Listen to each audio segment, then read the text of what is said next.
মুসলমান অবস্থায় রাসূলকে স্বচক্ষে দেখেছেন অথবা রাসূল তাকে দেখেছেন, জীবদ্দশায় রাসূলকে স্বচক্ষে ঈমানের সঙ্গে দেখেছেন অথবা রাসূল তাকে দেখেছেন, তাকে বলা হয় সাহাবী।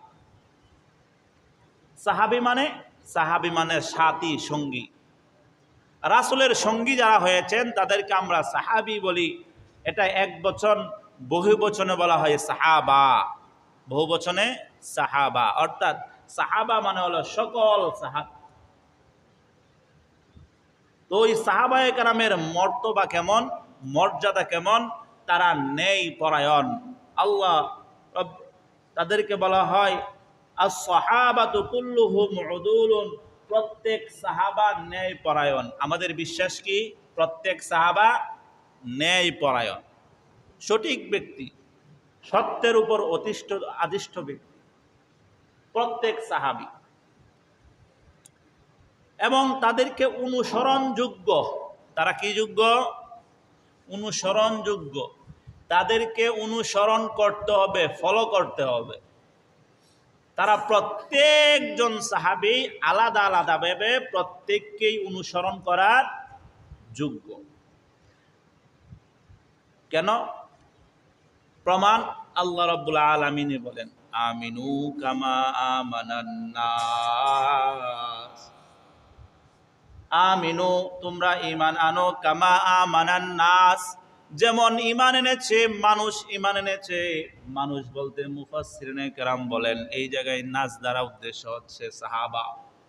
ঈমান আনো তো আবু বকরের মতো ঈমান আনো, ঈমান আনো আলীর মতো আনো, উসমানের মতো আনো, ঈমান আনো হযরতে মুআবিয়ার মতো আনো, বেলালের মতো আনো, সুমাইয়ার মতো আনো, খাব্বাবের মতো আনো, যারা দ্বীনের জন্য, আখিরাতের জন্য, নবীর প্রেমের জন্য অনেক নির্যাতিত হওয়া সত্ত্বেও দেশ বাড়ি ছাড়া লাগছে, স্ত্রী সন্তান ছাড়া লাগছে, আত্মীয় স্বজন সম্পদ হারা হইতে হয়েছে, দেশ থেকে বিতাড়িত করা হয়েছে, ফাঁসি দড়িতে ঝুলানো হয়েছে। যদি ঈমান আনতে চাও তাদের মতো ঈমান আনো। তাহলে এই জায়গায় আল্লাহ বলছে কার মতো ঈমান আনতে? সাহাবীদের মতো ঈমান আনতে বলা হয়েছে। আমিনু কামা আমানান নাস, ঈমান আনো সাহাবায়ে কেরামের মতো। তাহলে বোঝা গেল এই আয়াত দ্বারা সাহাবায়ে কেরাম অনুসরণযোগ্য, অনুসরণযোগ্য। তাদেরকে অনুসরণ করতে হবে, ফলো করতে হবে। তারা যেভাবে ঈমান আনছে সেভাবে ঈমান আনো। তারা যেরকম বিশ্বাস স্থাপন করছে ওরকম বিশ্বাস স্থাপন করো। তারা যেভাবে রাসূলকে মহব্বত করছে ওরকম মহব্বত করো। তারা দ্বীনের জন্য যত কষ্ট স্বীকার করছে, প্রয়োজনে কোনো সময় যদি সকল কষ্ট সামনে উপস্থিত হয় তাহলে দ্বীনকে প্রাধান্য দিয়ে সাহাবীদের মতো আল্লাহ ও তার রাসূলের পথে চলো। এই কথার অর্থ হচ্ছে এটা। তাহলে আমরা ঈমান কার মতো আনবো? ঈমান আনবো সাহাবীদের মতো। কেন? আল্লাহ অন্য জায়গায় বলেন ফাইন আমানু বিমিসলি আমাতুম বিহি, তোমরা যদি ঈমান আনো তাহলে তাদের মতো ঈমান আনো।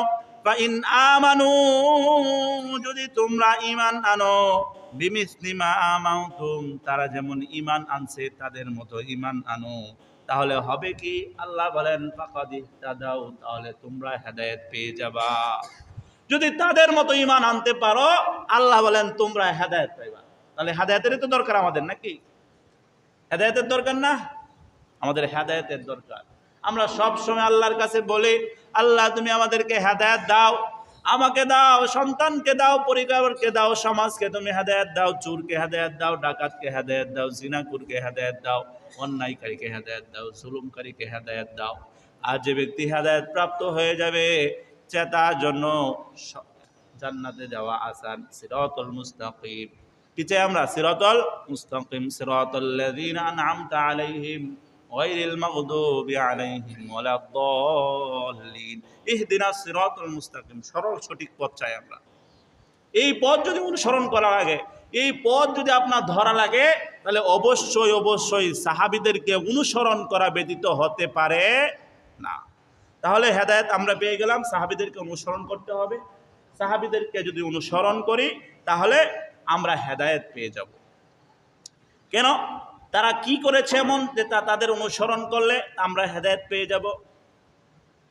তারা এমন কিছু কাজ করেছে আখিরাতের জন্য, দুনিয়ার জন্য, আল্লাহ সন্তুষ্টির জন্য তারা আগুনে পুড়তে দ্বিধাবোধ করে নাই। হযরতে খাব্বাবের ঘটনা আমরা জানি, ইতিহাস লম্বা।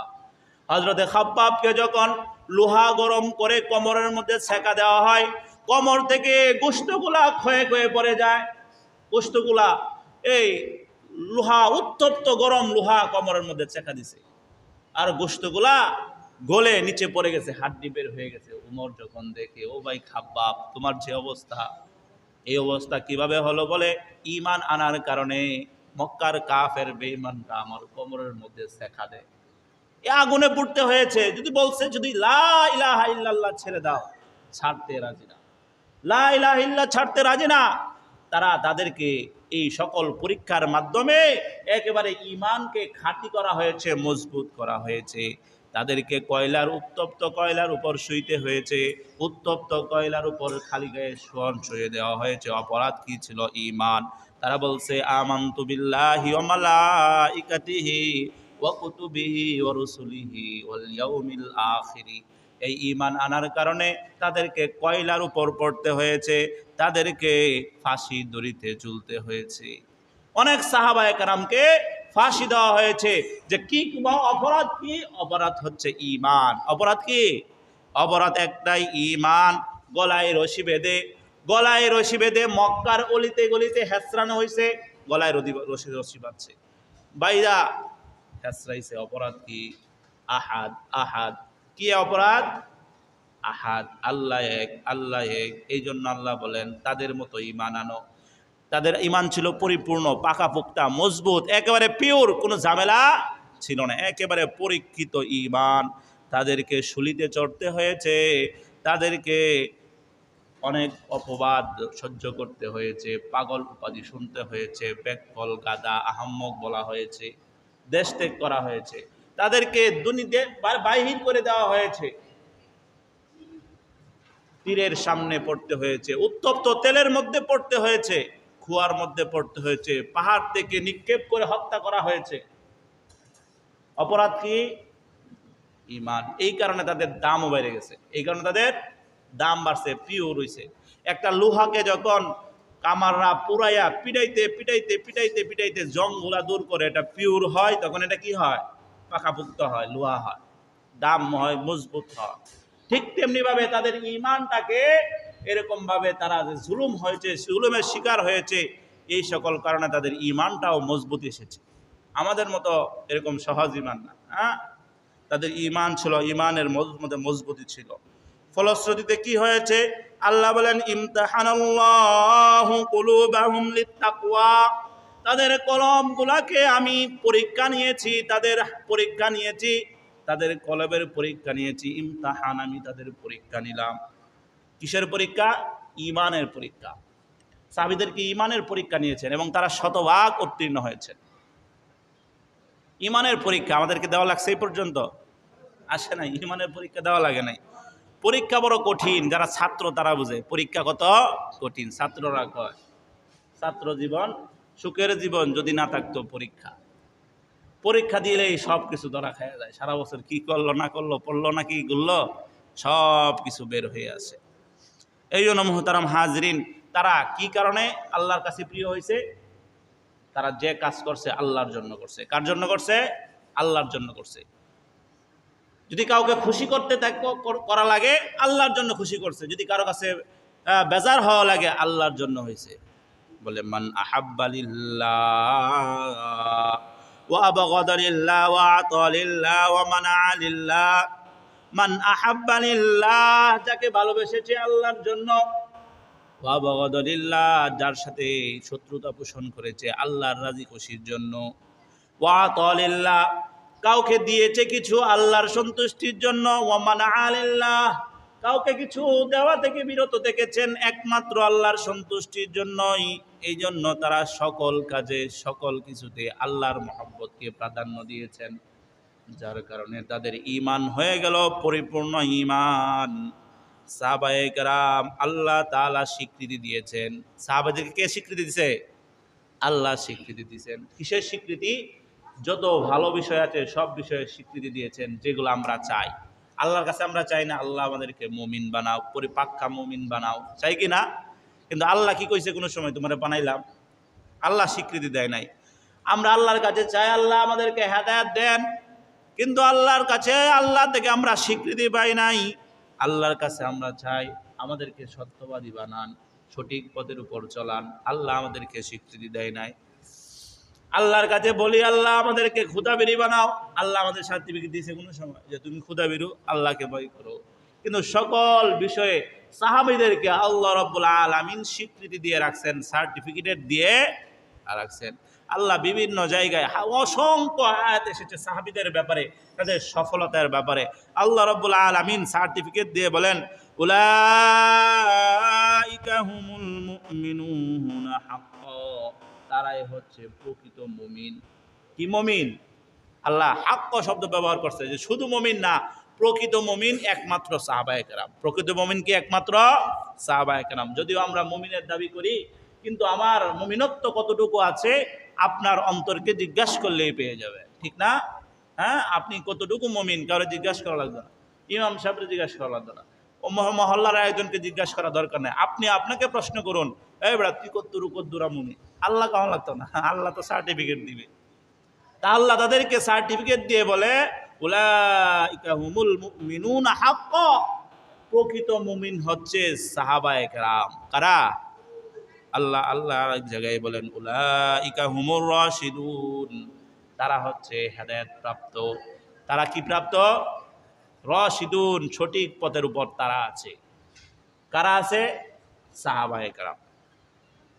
উলাইকা হুমুস সাদিকুন, আমি আল্লাহ সার্টিফিকেট দিয়ে দিলাম সাহাবায়ে কেরাম হচ্ছে সত্যবাদী। উলাইকা হুমুস সাদিকুন উলাইকা হুমুল মুকাররাবুন, আমি আল্লাহ জানায়া দেই আমার কাছের মানুষ হচ্ছে সাহাবায়ে কেরাম।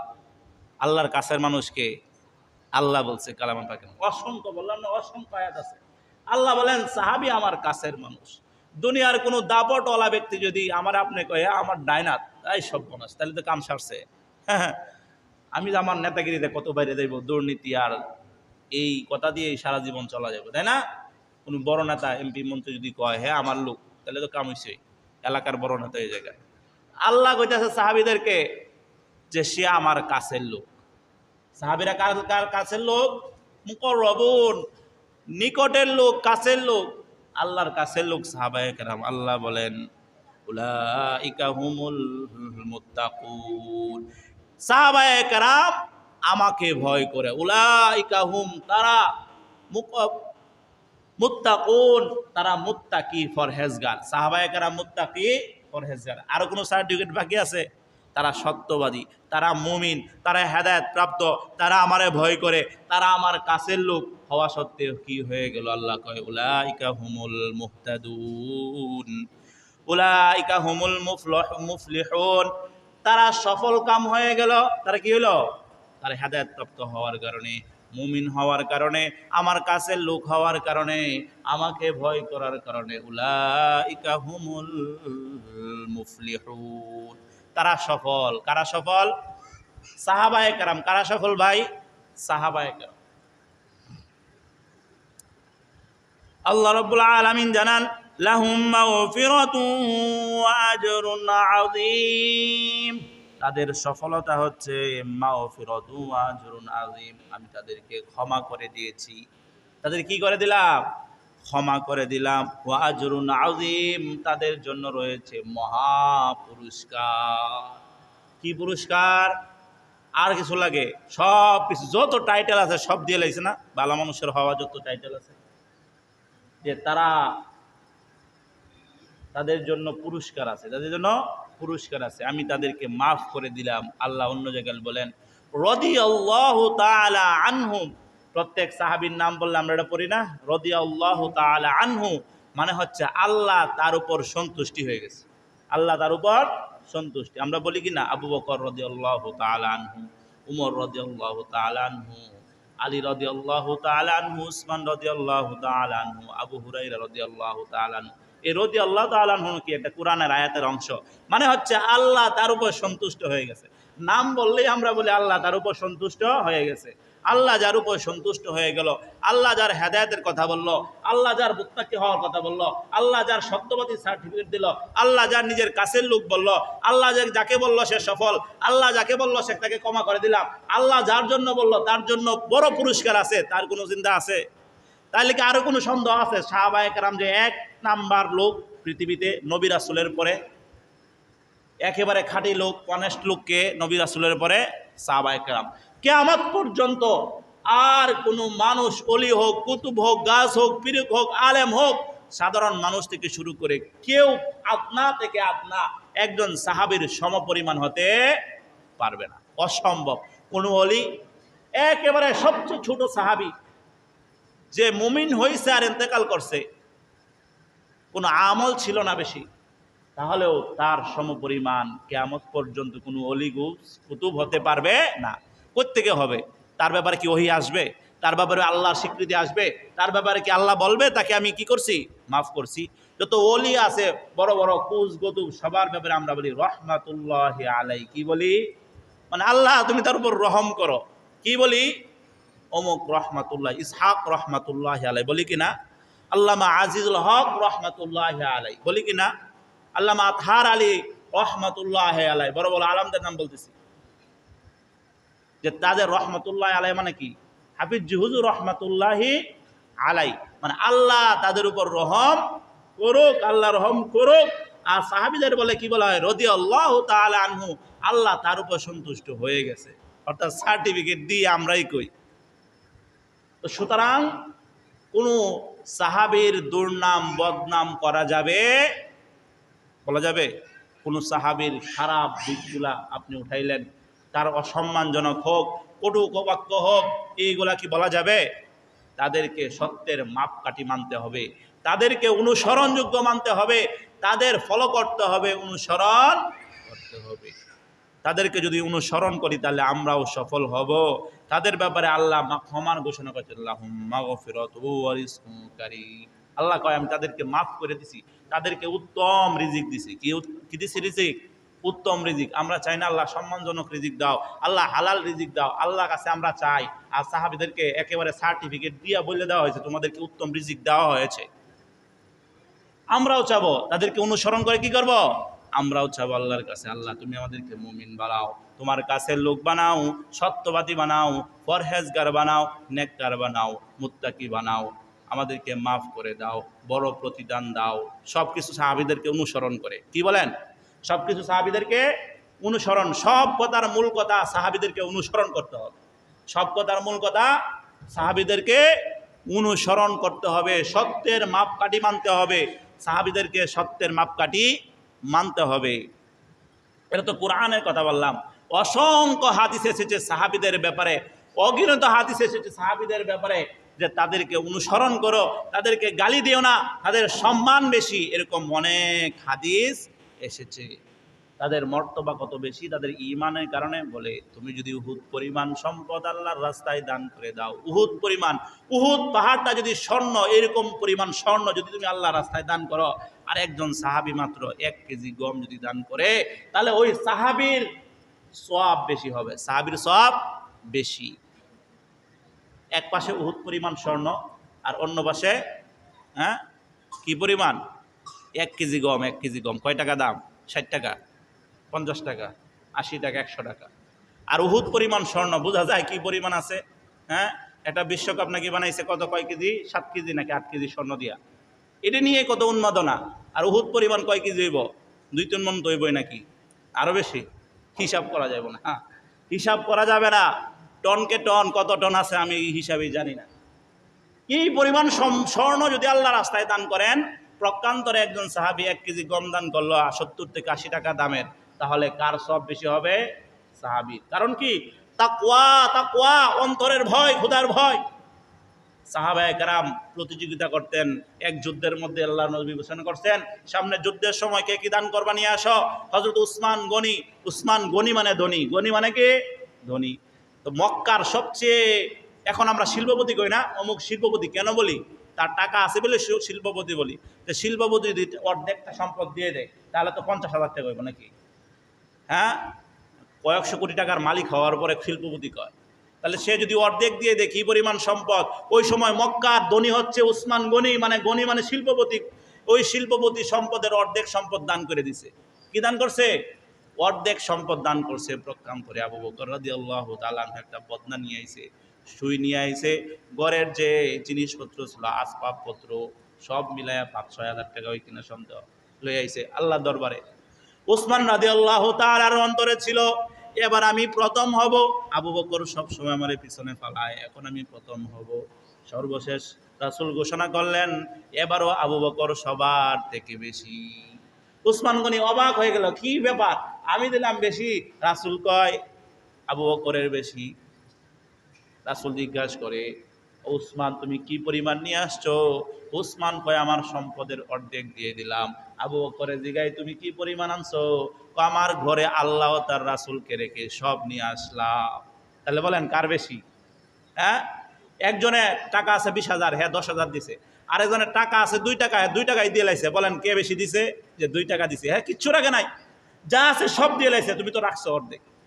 এর মানে হচ্ছে তোমার 2 টাকা আছে, তুমি 1 টাকা দিছো, 1 টাকা রাখছো, তাহলে জিতা গেল। তাহলে সাহাবীদের কি কারণে হয়ে গেল? তাদের তাকওয়ার কারণে, তাদের ভয়ের কারণে। তারা যদি 1 কেজি গম দেয়, তাহলে আমরা যদি উহুদ পরিমাণ স্বর্ণ বানায় দিয়ে দেই, তাহলে তাদের সওয়াব বেশি। সাহাবায়ে কেরামের ব্যাপারে আল্লাহকে ভয় করতে হবে। সাহাবায়ে কেরামের ব্যাপারে কিছু বলার ক্ষেত্রে খুব সাবধান, সাহাবীদের ব্যাপারে কিছু বলার ক্ষেত্রে খুব সাবধান। কারণ নবী বলেন ও আমার উম্মতের দল, তোমরা সাহাবীদের ব্যাপারে আল্লাহকে ভয় করো। কারণ তারা যারা সাহাবীকে ভালোবাসে তারা আমাকে ভালোবাসার কারণে আমাকে ভালোবাসে, তাদেরকে ভালোবাসে। যারা তাদেরকে গালি দেয়, তাদের প্রতি বিদ্বেষ পোষণ করে, বুঝতে হবে আমাকে খারাপভাবে বইলাই তাকে বিদ্বেষ পোষণ করে। যারা তাকে কষ্ট দেয়, তাকে আমাকে কষ্ট দেয়। যে আমাকে কষ্ট দিল সে আল্লাহকে কষ্ট দিল, যে আল্লাহকে কষ্ট দিল সে আল্লাহর আযাব তার কাছে অতি দ্রুত পৌঁছে যাবে। হাদিসের অংশ। তাহলে রাসূল কইতেছে যে দেখো সাহাবীদের ব্যাপারে সাবধানে কথা কইও। তাদেরকে যদি মহব্বত করো, বুঝতে হবে আমার মহব্বতের কারণেই তাকে মহব্বত করে। জামাইরে মানুষ এত মহব্বত করে কেন? নিজের ঘরের সন্তান নাকি? কথা বলবেন। জামাইকে কেন মহব্বত করে? শ্বশুর শাশুড়ি, কারণ ওনার ছেলে, জামাই ওনার ছেলে হয় নাকি? ছেলে হওয়ার কারণে মহব্বত করে। কি কারণে মহব্বত করে? মেয়ে আছে বিদায় মহব্বত করে। কি কারণে মহব্বত করে? মেয়ে আছে বিদায় মহব্বত করে। মেয়ে যদি না থাকে, যদি তালাক দিয়ে দেয়, পরের দিন আসলে লাঠি দিয়ে বাইরিব, ঠিক না? তা রাসূলও বলতেছে যে সাহাবীকে মহব্বত করে, বুঝা রাখো আমার কারণে সাহাবীকে মহব্বত করে, কারণ সে আমার সঙ্গে থাকে। যে তাকে কষ্ট দেয়, সাহাবীদেরকে কষ্ট দেয়, বিষোদ্গার করে, বুঝতে হবে আমার সঙ্গে, আমার কারণেই তার সঙ্গে বিষোদ্গার করে, তার প্রতি করে। মক্কার লোকেরা সাহাবীদের প্রতি কেন খেপছিলেন? কারণ রাসূলের সাহচর্য ছিল, এই কারণে। তো বলতেছে রাসূল যদি সাহাবীদেরকে কষ্ট দাও, কোন রকম কটুবাক্য বলো, তাদের বিরোধিতা করো, তাহলে বুঝতে হবে তুমি আমার বিরোধিতা করলা। আর শুনে রাখো আমাকে যদি কষ্ট দাও, আমার বিরোধিতা করো, তাহলে আল্লাহ কষ্ট পায়। কারণ হাবিবুল্লাহ, রাসূল কি আল্লাহর হাবিব। হাবিব, হাবিব মানে অন্তরঙ্গ বন্ধু, একেবারে কাছের মানুষ। ভালোবাসার মানুষ অনেক আছে না? এরাও ভালোবাসি, এরাও ভালোবাসি, সন্তানকেও ভালোবাসি, বাতিজাওকেও ভালোবাসি, মা বাগনাকেও ভালোবাসি, চাচাকেও ভালোবাসি, কিন্তু অন্তরঙ্গ মানুষ বেশি হয় না। একজন হলো হাবিবুল্লাহ, আর একজন হলো খলিলুল্লাহ। খলিলুল্লাহ ইব্রাহিম আলাইহিস সালাতু ওয়াস সালাম, আর হাবিবুল্লাহ হচ্ছে আমাদের নবী হযরত মুহাম্মদ সাল্লাল্লাহু আলাইহি সাল্লাম, আল্লাহর অন্তরঙ্গ বন্ধু। তো অন্তরঙ্গ বন্ধুকে যদি কষ্ট দাও, তাহলে আল্লাহ কষ্ট পাবে না? রাসূল নিজেই বলেন আমাকে কষ্ট দিবা, আল্লাহ কষ্ট পাবে। আল্লাহকে কষ্ট দিবা, আল্লাহর আযাব তোমার কাছে অতি শীঘ্রই পৌঁছাবে। তাহলে সাহাবীদের ব্যাপারে কোন কটু ভাষ্য বলা যাবে, কটু কথা বলা যাবে? খুব সতর্কতা হবে। কেন? আসহাবিকান নুজুম ফামান ইহতাদাইতুম ইহতাদাইতুম ইহতাদাইতুম। রাসূল বলেন সাহাবায়ে কেরাম আসমানের নক্ষত্রের মতো, তাদের একজনকে তুমি যদি ফলো করতে পারো, ইহতাদাইতুম, তুমি সফল হয়ে যাবা, তুমি সঠিক পথের উপর উঠে যাইবা। কয়জনকে ফলো করতে হয়েছে? একজনকে যদি ফলো করো। আসমানের নক্ষত্ররা যেমন পরিষ্কার, অপবাদ নাই, কলঙ্ক নাই, তাদের মধ্যে কোনো সমস্যা নাই, ঠিক তেমনিভাবে তারা এক একজন বড় বড় আলেম, এক একজন বড় বড় ওলি, কুতুব, গাউস, আল্লাহর আস্থাভাজন, আমার আস্থাভাজন, একজনকে ফলো করো, তুমি হেদায়েত পেয়ে যাবে। আমরা তো হেদায়েতের দরকার নাকি? হেদায়েতের জন্য এটা কিছু, হেদায়েত মানে সঠিক পথ, আল্লাহর পথে চলা। তাহলে আল্লাহর পথে চলতে পারবো কখন? সাহাবীদের অনুসরণ করব যখন। খুতবার মধ্যে আমরা পড়ি না, খয়রুন নাসি করনি সুম্মাল্লাযীনা ইয়ালুনাহুম সুম্মাল্লাযীনা ইয়ালুনাহুম, পড়ি কিনা প্রত্যেক? এর মানে কি জানেন? অর্থ কি? খয়রুন নাস, উত্তম মানুষ হচ্ছে আমার সময়ের মানুষ, এর পরবর্তী মানুষ, তারপরে উত্তম, এর পরবর্তী মানুষ, তারপরে উত্তম। রাসূল 3 যুগের মানুষের কথা স্বীকৃতি দিয়ে গেলেন। খয়রুন নাসি করনি, যে আমার সঙ্গে আছে সাহাবায়ে কেরাম, সর্বপ্রথম সর্বোত্তম মানুষ। এরপরে সুম্মাল্লাযীনা ইয়ালুনাহুম, তার পরবর্তী জেনারেশন, সুম্মাল্লাযীনা ইয়ালুনাহুম, তার পরবর্তী জেনারেশন। 3 জেনারেশনের কথা বলছে যে তারা হচ্ছে সর্বোত্তম মানুষ। তাহলে রাসূলের কাছের কে? সাহাবী, সাহাবীদের পরে কে? তাবি, তাবিদের পরে তাবে তাবি।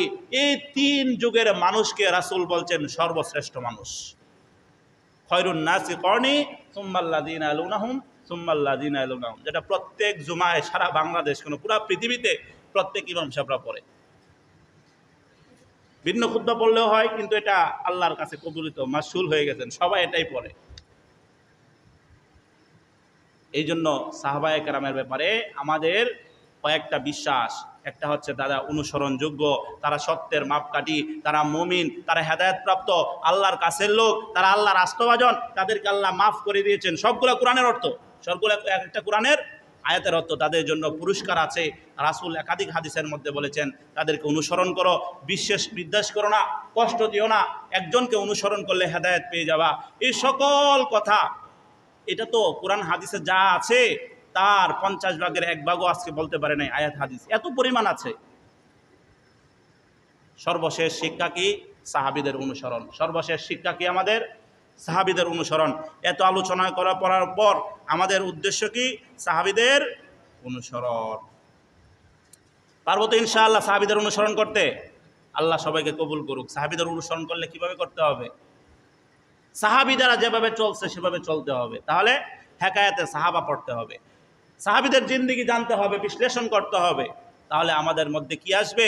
ইমানের যে মূল্য, এটা আমাদের কিঞ্চিত হলে বুঝে আসবে। তারা কি কষ্ট করে ইমানকে ধরে রেখেছিল, তারা ইমান আনার পরে তাদের হালতগুলো কি হয়েছিল, তারা কি কি বাধার সম্মুখীন হয়েছিল, তাদের কষ্টগুলা নিজেদের মধ্যে এনে অনুভব করতে হবে। তাহলে আপনার ইমানের মধ্যে মজবুতি আসবে। পারবো না ইনশাআল্লাহ? ইনশাআল্লাহ। আল্লাহ রাব্বুল আলামিন আমাদেরকে সাহাবায়ে কেরামকে সত্যের মাপকাঠি জেনে তাদেরকে অনুসরণ করার তৌফিক দান করুক। ওয়া আখিরু দাওয়ানা